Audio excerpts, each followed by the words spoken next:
Thank you. So it's so great to be here with all of you today, and especially to get a different perspective on the type of work that I've been doing. I will, throughout, pause at certain times to ask if there are questions for clarification, but also during the talk, if there's any clarification questions, I'm happy to address them as they come up. So please feel free to raise your hand.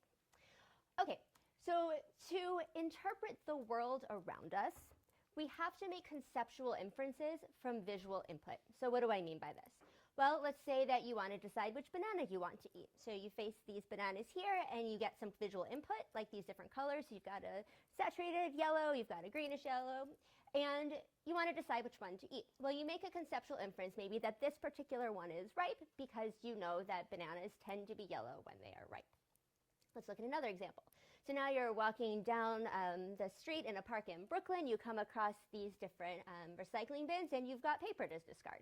And so you get visual input, which are these three different colors, and you make a conceptual inference. Maybe this is the one where paper should go. So we just looked at two examples, one in the natural world and one in the synthetic or human-designed world. In the natural world, there's regularities that provide opportunities for us to learn mappings between visual features and concepts. So throughout your life, you learn that bananas tend to be yellow when they're ripe, and they tend to be greenish when they're not yet ripe. In the synthetic or human-made world, though, there's irregularities that provide little opportunities to learn these mappings. Why is this the case? Because humans make arbitrary designs.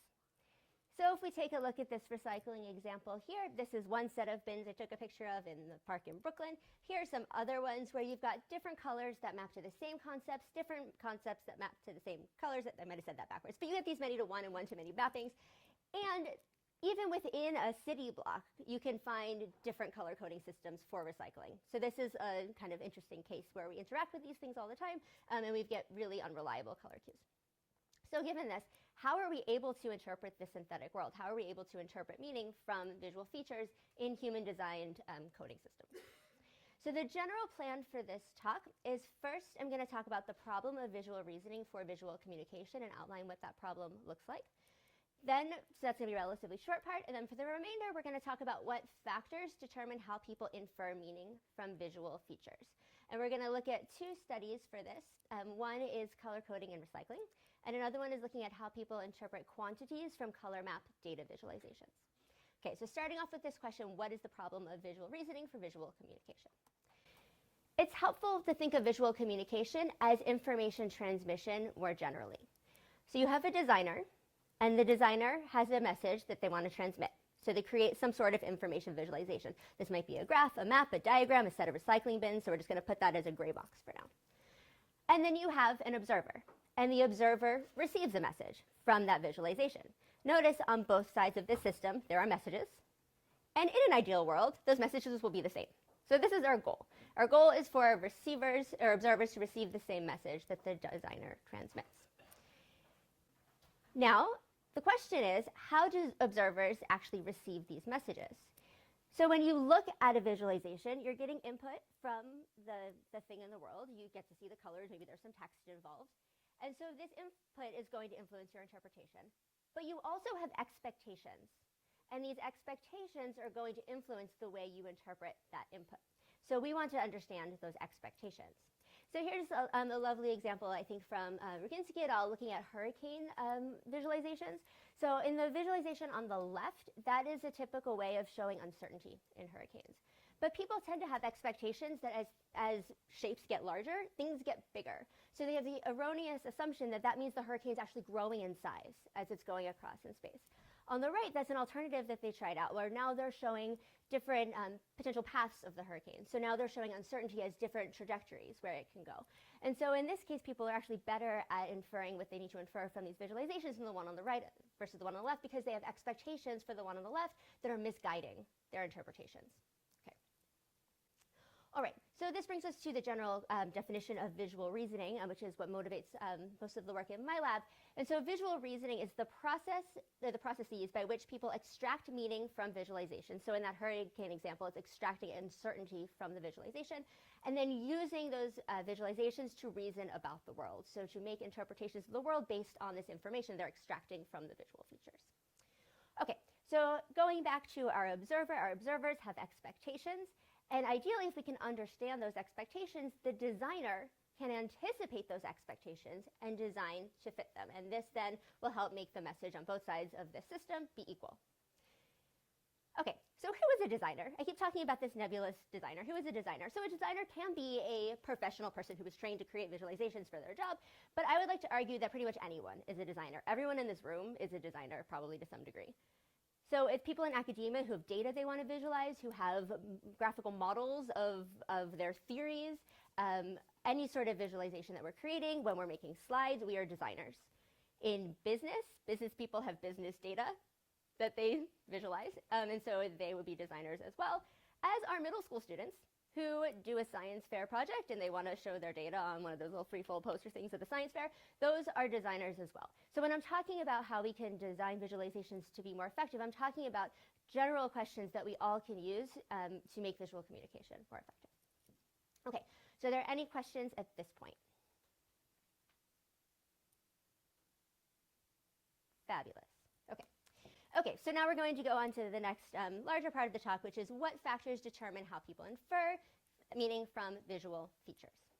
And we're going to start with the problem of color inference. And the problem is that there's no one-to-one correspondence between colors and concepts. So let's take a look at this example with red. So there's one-to-many mappings where the same particular shade of red might be associated with storm centers and weather maps and apples and cherries, like in this graph here, whole milk, UW-Madison, go Badgers. And there's many-to-one mapping. So lots of different colors can be associated with the same concept. So this really saturated red, this dark red, this green, this yellow, all of these are associated with apples to some degree. So given that, how is it that we can interpret meaning from colors in visual communication? Now you might be thinking at this point, why not just rely on legends and labels? Who cares about this color concept mapping? If we label everything really clearly, then we don't have to worry about this at all. Well, it turns out there's a processing cost if labels don't match people's expectations. And by processing cost, it means that it takes longer for people to interpret information, or if it's presented very briefly, they're going to be more likely to make errors. So an example of this comes from Lin et al., where they show people data of fictitious fruit sales. In the one on the left, you've got bananas as yellow and blueberries as blue, so the colors are matching the concepts that they represent. In the one on the right, you've got bananas as orange and blueberries as green, and that's hard to say even though I've practiced a bunch. And so in this case, you're violating expectations, so people are faster at interpreting the data in the one on the left. In my lab, we've looked at color maps, and we're going to talk a bunch more about this later on, but people do have biases about how colors will map onto quantities, and if the legend, which is clearly displayed, if that legend violates their expectations, they're slower. It's harder for them to interpret the color maps.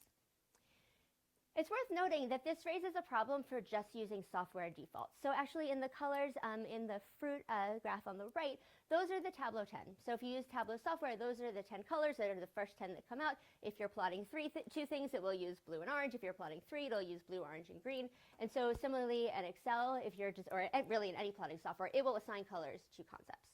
And so if we just go with the defaults, we might be violating people's expectations in ways that we don't even realize. Okay. So again, we come back to this question, what are people's expectations? How do we figure out what those are? To address this problem, I've been developing what I call the color inference framework. And this is a framework for how people form conceptual inferences from colors, or color inferences, and how they use those inferences to make judgments about the world. So what do I mean by this? Well, there's three main components to the color inference framework. The first one is that people form color concept associations from their experiences in the world. So here we have what I'm calling a color concept association space for bananas. This is a hypothetical one, but let's say you encounter your first banana and it's going to put weight on the yellow part of this color space. So this is a color space that can represent all colors you can see, but here we've got a lot of weight on the yellows and the browns and the blacks because those are the colors that bananas tend to be. And every time you experience bananas, you're going to update the weights on this space. So maybe then you learn about rotten bananas and then you put more mass in the brown part of the space. And we're continually updating this through every experience in the world. That's the idea. So that's our banana one. Here we can have an ocean one. Now we've got a lot of mass around blues and not yellows because oceans tend to be blues. Flower would be more distributed. Okay. So again, the idea is that people are forming these color concept associations from their experiences in their daily lives. The second aspect is that color concept associations can be represented in a network, which I call the color concept association network. So here this is a schematic diagram representing associations between colors and concepts. So here we're going to bring in our concepts from the previous slide. So we've got banana, flower, and ocean. and we're going to put in some colors here. Again, this is a schematic diagram. The idea is this represents actually the connections between all possible colors and all possible concepts. Okay. All right, so that was our second idea. So the first idea is we're forming these associations with our experiences. The second one is that we can represent these in a network. The third aspect of the framework is that different kinds of inferences lead to different types of judgments. And these inferences can be defined as operations that are done on this network. So one type of inference would be pooling, which leads to judgments about color preferences. So here I'm just showing the ocean concept and this particular bluish-green color. I'm going to put some other concepts on there as well that are associated pretty closely with bluish-green. And the way pooling works is that you take the valence, so how much you like all of these objects, and you pool them onto the color, which gives you a summary valence, which influences your color preferences. So here we've got the pooling of all of these objects onto the color, and then that will lead to your color preference judgment. Done a ton of work before I came to Wisconsin on color preferences, where we define the ecological valence theory, which is this basic idea that your color preferences are determined by how much you like objects associated with those colors. And we can predict all kinds of things like cultural differences and individual differences and seasonal changes in color preferences with this basic idea. We're not going to talk about color preferences anymore today, but I'm happy to talk about them later if you're interested. But this is just to give you an idea of one kind of operation that you can do on this network. So now we're going to move to another type of operation that's more relevant to visual communication. And that operation is assigning. And assigning helps us infer color quantity mappings. So now we've got glass here again, and we've got this bluish-green color. We're going to put another object that's related to recycling, or discarding things in eco-friendly ways, composting. And we've got these two colors. And so we might assign glass to the bluish color and compost to the greenish color. Or you could do the opposite assigning. And so we can actually understand how people are making these judgments by thinking about how they're solving this kind of assignment problem, where they're figuring out what the mapping is between colors and concepts. So now we're going to dive much more into assignment inference and talking about recycling. Okay, so assignment inference. As I mentioned on the previous slide, this is inferring mappings between colors and concepts, which leads to interpretations of color coding systems. So here we have our bins from the park in Brooklyn again. We've got three concepts: trash, paper, and glass, which I'm representing with these three nodes. So T for trash, P for paper, G for glass. We've got three colors: our gray, our green, and our blue.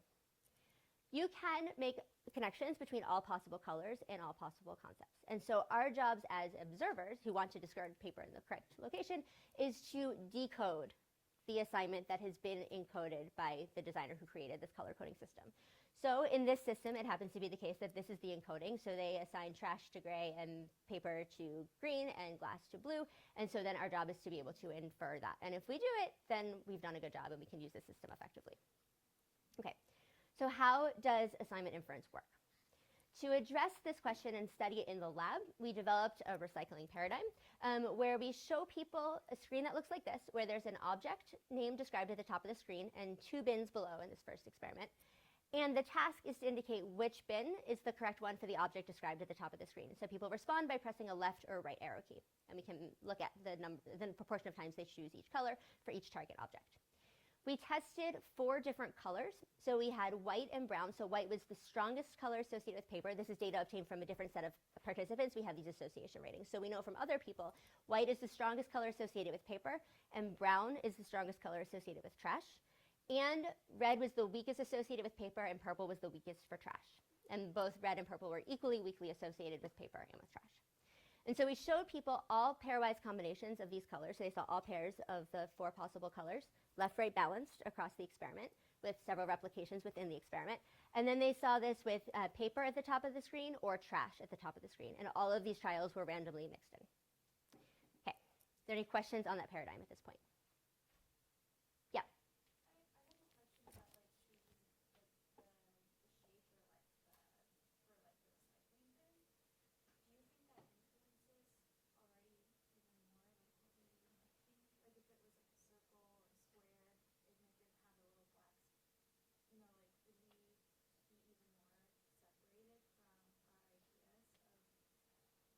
So the question is basically, does shape matter? So here we're focusing on color. You can also use shape as a coding system for recycling as well. And so people, I would imagine, do have similar kinds of inferences for shape. The thing about shape and why we are not studying it here, and I think it should kind of be avoided for recycling bins, is because it constrains what you can put inside. So many of you probably have had this experience where you've got the circle shape is for plastic and glass, but then you have a recyclable plastic container that's this big, and then you're like trying to fold it and bend it and contort it to try to get inside. Sometimes you try to take the lid off and you put it in. It's very upsetting. It ends up going in the trash anyway. So shape has this functional feature that determines how you can actually use the thing. Color is this surface property that doesn't interfere with function in the same way, and that's why I think color is a really exciting avenue for visual communication, because you can apply it to the surfaces of objects in recycling. Similarly, if say you want to show neuroimaging brain data and you want to have shape really show the brain structures, you don't want to change the shape of structures to code information, but if you color the structures of the brain, people don't assume that like you actually have those colors within the brain. So it's just a nice kind of separate channel for communication. But a lot of the principles that we're talking about should generalize to other visual and other perceptual features as well. Okay, so just to remind us, in this paradigm, people saw all pairwise combinations of these 4 colors, and they say which bin is the correct one for the target object presented at the top of the screen. Okay, so we have 2 hypotheses for how assignment inference might work. The first hypothesis is the local assignment hypothesis. And the idea here is that you choose the color that is most strongly associated with the target object. So in this case, our target object is trash. And so the idea is that you ignore paper altogether. So over here on the right, we've got a graph that's representing the association strengths. So those little numbers there are actual real data association strengths between trash and paper and brown and white. And so for local assignment, paper is completely irrelevant right now. We ignore it. And so then we compare the association strengths between the 2 possible colors, and we would choose brown because it's the stronger associate. Now we're going to look at another pair of colors, purple and white. So here, if we do the same thing, we gray out paper because we're not worrying about paper at all. If we compare the 2 association strengths, white is the stronger associate, so that means trash should go in the white bin. Okay, so this is local assignment. Yes? I'm curious how you started with these colors. So they were the colors that were the most strong. Sorry, we started with these colors because these were the colors that were most strongly associated with paper and trash and least associated with paper and trash. No, but like brown, white, purple, red. Did you have a broader spectrum? Yep. So we had data from a bunch of colors, and we selected these because they were the strongest associates. Good question. Yes, great question. And we'll actually look at those colors in a minute. Okay. So we're going to contrast local assignment with global assignment.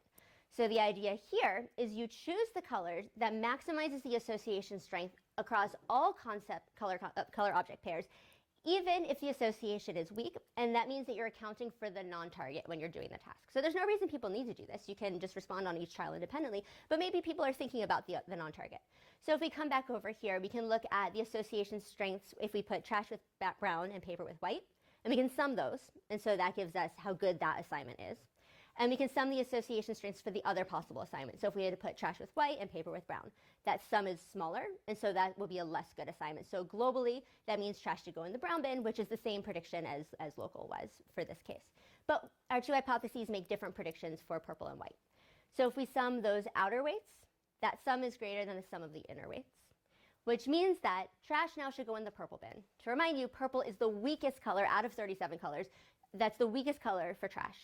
But this predicts that people should put trash in the color that's the weakest associate because it's globally more optimal. So that means that if people do this, they're doing a more interesting, complex inference process to be able to interpret color coding systems. So now we're going to look at some data. So here I'm going to plot the proportion of times each color was chosen for each of the different target objects. So starting off with brown and white, so people put trash in the brown bin and they put paper in the white bin. This is great. Both hypotheses predict this, but that's to show that people can do this task when there's no legends or labels to tell them the correct answer. They're just guessing, and they can do this just fine.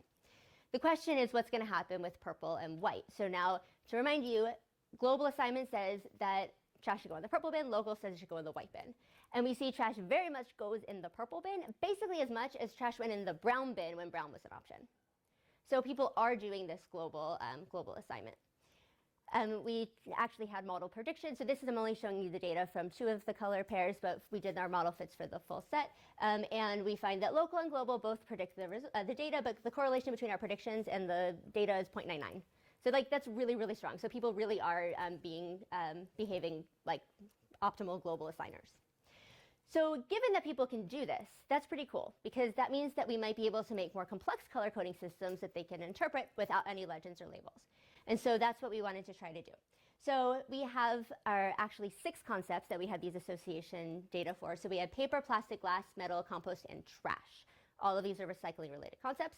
And so what we did in our initial, to get those color concept association data, we show people a word at the top of the screen, one of these recycling related words, and each of 37 colors that are sampled across color space. So that's what these colors are here.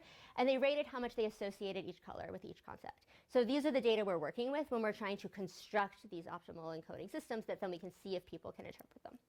So this is just to show you a glimpse of what those data look like. So for each one of our objects, we have basically a rank ordering, but also a strengths or ratings for how much people associate each one of those colors with the concept. Okay, so the question is, we have those data for each one of our concepts. How can we create a color coding system where we can color each one of those 6 bins in a way that you can interpret what they mean without any labels? So that is our job. There's a problem. So there's multiple objects have very similar associations. So we talked about these one-to-many and many-to-one mappings earlier on. If we look at the top associates with paper, plastic, and glass, what do you notice?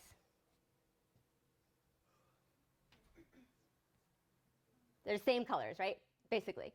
And if we look at compost and trash, they're basically the same colors. So if we were just to look at the colors that are most strongly associated with these concepts, we would think this is a lost cause. There's no way to be able to do this because it's basically the same colors. But we know that people are global assigners, which means that they can take into account the whole context of all the colors and concepts, and they're willing to put objects in the most weakly associated color if it's globally optimal. So we tried different ways of creating these assignments to test this idea. So when we're saying what is optimal, there's different ways to define optimality. When there was 2 colors, there is basically one way to do it, which is the sum of the outer weights versus the inner weights. Once there's more than 2 colors, there's different ways of defining what optimal might be. And so then you want to maximize whatever that thing is. So I should say I've done this work with Laurent Lessard, who is optimization. So he does the computational aspects of this. And so we defined 2 different types of what are called merit functions that defines what's optimal.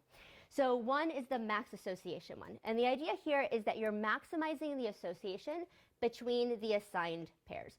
So I'm going to walk you through what that color map is in the center, but on the right that shows you what the colors were that came out of this way of doing the optimal mapping. So the diagonal here are the assigned pairs. So paper goes with white, plastic goes with light gray, glass goes with light blue, and so on. The color map here is representing the association strength between each one of these concepts and each one of the colors. There's a lot of association strength across objects and colors within paper, plastic, and glass, and we saw that when we looked at the top associates. And similarly with trash and compost. Sorry, yeah. And so this suggests that there might be some confusability here. So we're optimizing association strengths, but you have these interassociations that might lead to a problem. But this could be the best way to do it. Another way to do it is what we call balanced association. So now we're maximizing the association between the colors and the assigned concepts while minimizing the associations between colors and the unassigned concepts. So the idea here is that we might avoid confusability, and these are the colors that come out of that. So if we look at the diagonal, so these are the assigned pairs, we can see the associations are weaker because now we're not optimizing association strength, we're optimizing its balance. But also the off diagonal, so the interassociations are also weaker. So that suggests that the system might work. And if we take a look, if we take a look at this case here, so this is saturated red. It's very weakly associated with all of the concepts, but it's a little more strongly associated with plastic than everything else. So it's a very weak associate, but it's a little bit stronger, so that might make it more discriminable semantically. So now let's take a look at some data. So here we're looking at the proportion of time each color was chosen for each one of our different metrics. And so what I'm going to show you is the data separately for each object so we can compare directly the max association and balance association data. And the arrow that's pointing up at the x-axis, that's pointing up at the correct answer for each one of these. So you can look at the arrow to know what would have been correct. And by correct, I mean what was the solution defined by our encoding system. Because of course, from participants' perspective, there is no correct answer. They're just guessing of what they think they should do. So if we look at paper, so white is the correct answer for both systems, and people can do that just fine. For plastic, they are getting confused for the max association set, but they're getting it right for the balance set, even though red is really weakly associated with plastic. For glass, they're really confused in the max association set. They get it right for the balance set. Metal is the same color for both. Compost, they're again very confused for the max association set. They get it just fine for the balance set. And same for trash. So they're confused with max association, they get it for the balance set. So what this is suggesting is now we have a way of creating a system that people can interpret without any labels, just based on the color concept assignments.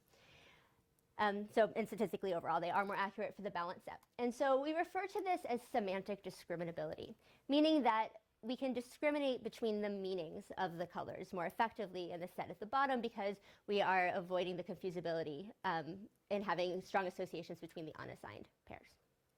Okay. So with this, what can we do with this knowledge? Well, we've been developing this tool called Colorgorical, which is a color palette generating tool that already exists online.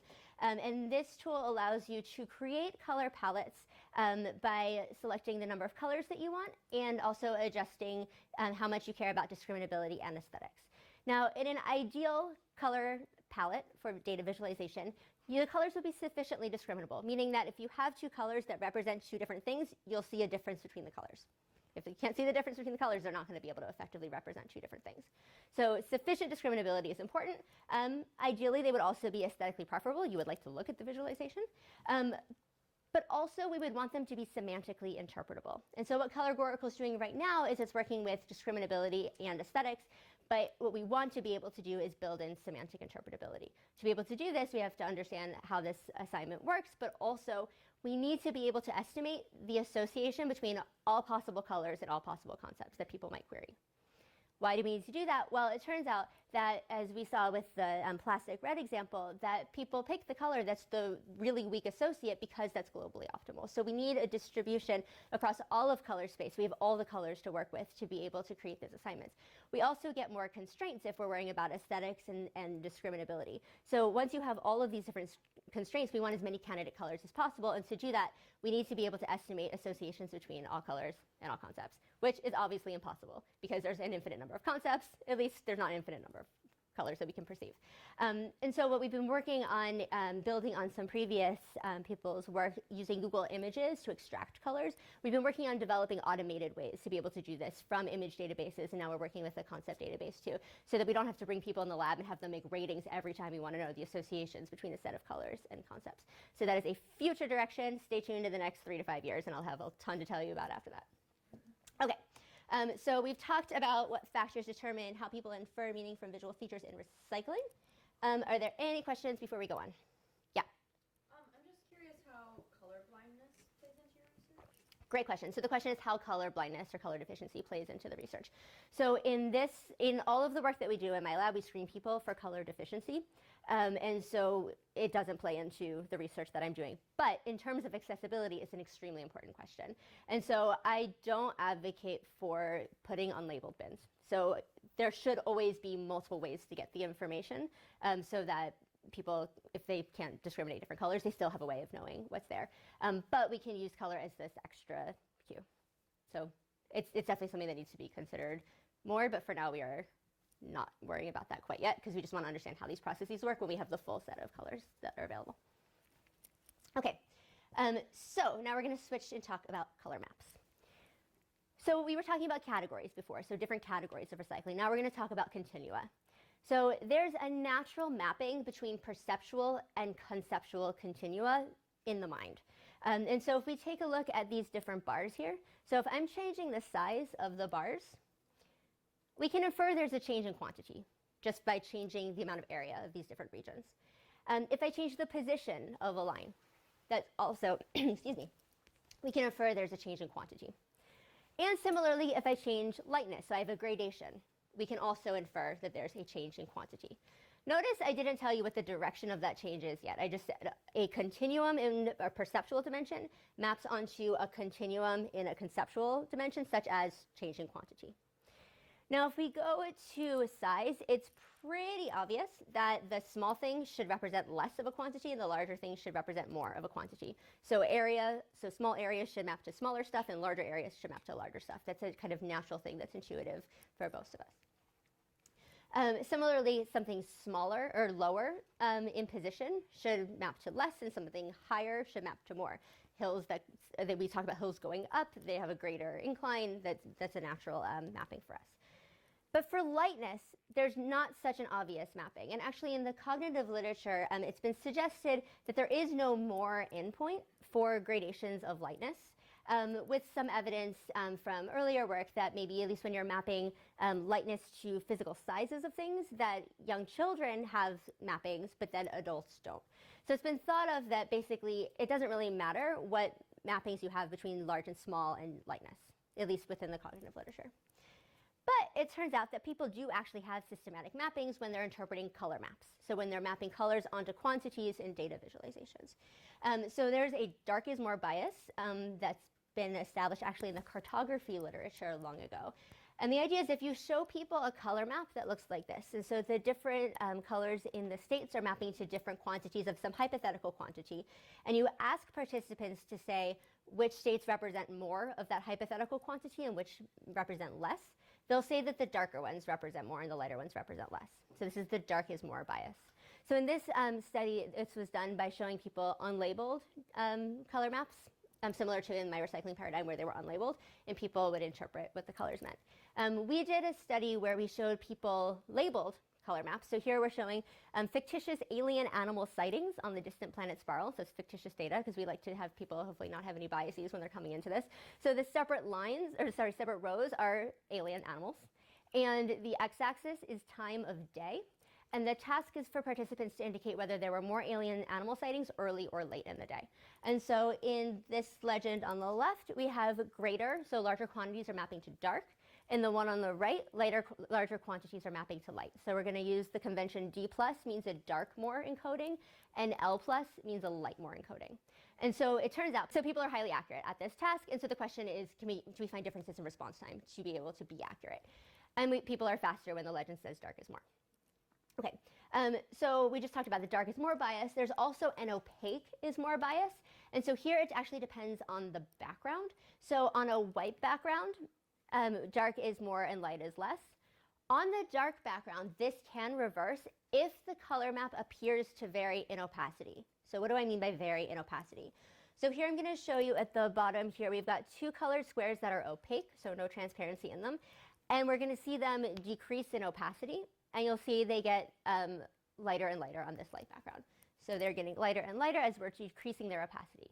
And so the idea that then there's opaque is more bias means that if you're on a light background, dark should be more because dark is more opaque on a light background. Okay? So now we're going to look at what happens on a dark background. So I'm going to take those same squares and I'm going to decrease their opacity just in the exact same way as I did for the light background. And you'll see they're going to get darker and darker. So I'm decreasing opacity, and so now they're getting darker. So in this case, light would mean more for maps like this. But for the opaque is more bias to operate, the color scale has to actually appear to vary in opacity. So we did a study looking at this, and I'm not going to go into the details of this. This is just to give you an intuition that so for these color scales, they don't appear to vary in opacity. This one very much appears to vary in opacity, and this one is kind of in the middle. And we find the degree to which the background matters depends on what we've defined as an opacity variation index. So we can actually quantify this. So if this is something that you don't want to worry about and you're using color maps at all in your visualizations, put them on a white background and use dark is more, and you will not have a problem. Okay. So in these experiments I've talked about, we used, so in the studies in my lab and also in McGranigan's study, there were no spatial cues within the data sets to signal where more is located. So for McGranigan, the colors are mixed up throughout the map. For us, one side was biased to be dark and one was biased to be light, but beyond that, there's no spatial structure to tell you where the larger quantities are. But as suggested, maybe these color biases might not matter anymore if there's spatial structure, like hotspots. So in a weather map, there's a hotspot. There's a center that indicates usually where more is. Similarly, in neuroimaging data, there tends to be a hotspot, and then there's these concentric rings around it. And so does this matter? Do these color quantity mappings matter if there is a hotspot? So this is something that I've been pondering for a bit. And then I got a call during the Hurricane Florence news cycle from the Wall Street Journal, and they wanted to talk about color maps for visualizing information about hurricanes, and they were concerned that the way that we're visualizing information about hurricanes might get people to think that maybe they're not as dangerous as they are, and they might not be evacuating when they should be. So they were interested in talking about this rainbow color map, but they had also asked me about my work with the dark is more bias. And so this is me saying, well, I don't really know if there is a dark is more bias when you have these concentric rings. Maybe the spatial cues are so strong, color doesn't matter anymore. And if that's the case, we should know that so that we don't worry about these things as much in those contexts. And maybe, okay, yeah. So going back then to the lab, we asked, does the dark is more bias persist when spatial cues signal more?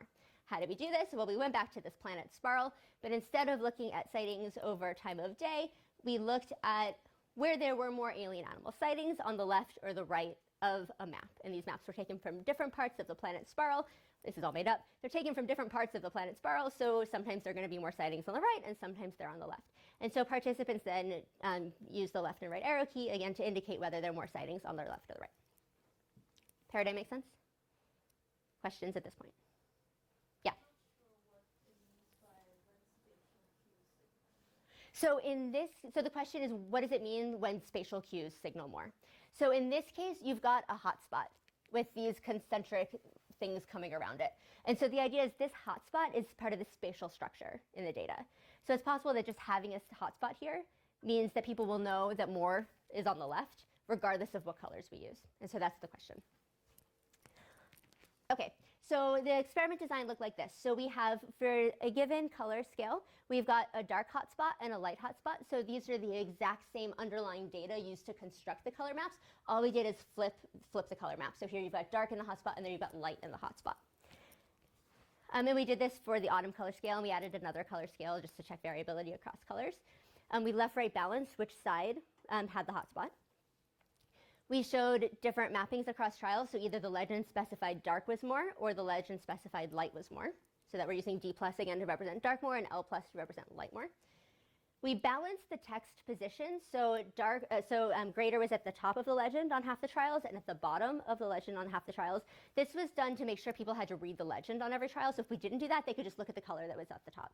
It turns out people actually, when they're creating color maps, will sometimes put larger quantities at the top versus the bottom, as we find, which I'm not going to talk about that here, but as we find people are way slower if you put greater at the bottom, because of this notion that more is up. Okay. So the full design of this experiment, just to give you an overview of what the design looked like, if you don't follow all of this, totally fine. So we've got our two color scales, we've got their two darker sides, the left and the right. We've got two legend orientations, high and low for the darker region. We've got two legend text positions, high or low, and 20 repetitions of these conditions with different underlying data to construct the color map. So we have 20 repetitions within the experiment of each one of these conditions. So that gives us 320 trials within participants. Okay. So now let's take a look at some potential patterns of results that we might find depending on whether there is this hotspot is more bias or a dark is more bias or both.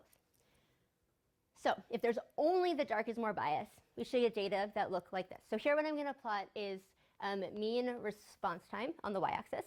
We've got the dark hotspot here. We've got the light hotspot here. So again, these are the same underlying data to construct these. It's just here the hotspot's dark, here it's light.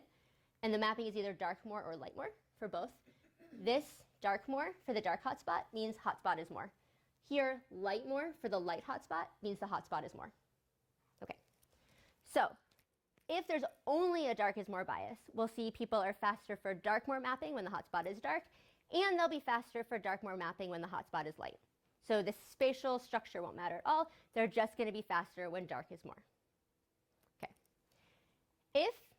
But we can also compare these two cases where here we've got this is the hotspot more, and this is the hotspot more, and people will be faster when the hotspot is dark than when it is light. Okay. If there's just the hotspot is more bias, we'll see a different pattern. So here, people will be faster for dark more when the hotspot is dark, but they'll be faster for light more when the hotspot is light. Okay. If there's some combination of these things, which turns out in perception, you usually get combinations of all the things, here then we're going to find that they will combine. So when the hotspot is dark, people will be faster with dark is more. When the hotspot is light, they're going to cancel out. So we have these two conflicting biases that will work together when the hotspot is dark and will cancel when the hotspot is light. Okay. Questions before we look at data? Great. Okay. So now we're going to take a look at what the data actually look like for this first experiment in this. So this is plotting the data exactly as I showed you before, and we find only evidence for the dark is more bias. So we're not finding any evidence at all that the hotspot matters. So this goes against what Schott had suggested in the literature, and it also goes against kind of the intuition that these spatial cues are going to be this really important component, and maybe color won't matter if you have this really strong spatial cue. We can also compare the two cases where the hotspots are more, and we find that people are faster, obviously, in this case, when the hotspot is dark than when it's light. But in this experiment, hotspots were an unreliable cue to more. So on half the trials, the hotspots were more, and on half the trials, the hotspots were less. Granted, on half the hot trials, the dark was more and half dark was less, and that still turned out to influence people's judgments. But still, if it is the case in the real world that hotspots tend to be more, and people learn throughout the trial structure of this experiment that hotspots are really unreliable, maybe they just learn to ignore them. And so we wanted to ask whether maybe if the hotspot was a reliable cue, if it might influence people's judgments a bit more. So we repeated the same experiment, but we made hotspots more reliable. So now we've got our dark hotspot with our dark more mapping and our light more mapping, and here hotspot is more when the hotspot is dark. We have our light hotspot when we've got dark more mapping and light more mapping, and here the hotspot is more when the hotspot is light. Okay. So we biased the trial structure, so 77% of the trials were hotspot is more, and 23% were hotspot is less within each of these conditions. So now the question is, will we see more evidence that the hotspot is mattering now that the hotspot actually is a cue to larger quantities, as has been suggested is the case in real-life data visualizations? So now we're going to take a look, and we find that that is exactly what happens. So now we get dark more is faster when the hotspot is dark, and these biases are canceling out when the hotspot is light. So we can construct a case where both of these biases exist. But if we compare the case where the hotspot is more, people are significantly faster when the hotspot is dark than when it's light. So even though both of these biases are acting, mapping darker colors to larger quantities is a good thing. But maybe if we make the hotspot even more pronounced, so we make it like perceptually super distinct, maybe we can get this to reverse. So that's what we did next. So these are the stimuli I showed you from before. So now we increase the contrast, we decrease the noise in the visualizations. There's this like very clear concentric situation going on. And the question is, now that we've done this, will the hotspot is more bias override the dark is more bias? So now we're going to plot data in the exact same way, and that is what we find. So now we find people are again faster for dark is more when the hotspot is dark, but we are able to make it so that people are significantly faster when the hotspot is light for light more mapping. So this is this interaction. But still, if we compare the two conditions where the hotspot is more, people are still significantly faster when the hotspot is dark than when the hotspot is light.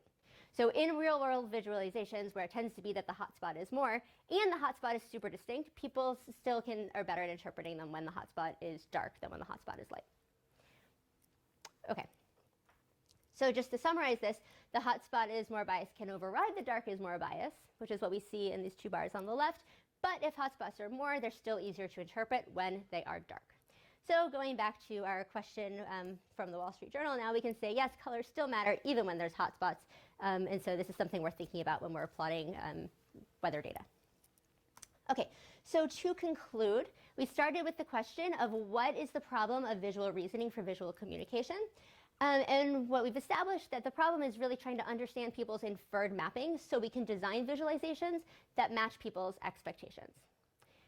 We also asked what factors determine how people infer meaning from visual features. This is a ginormo question. We just tackled a little bits of it with two studies.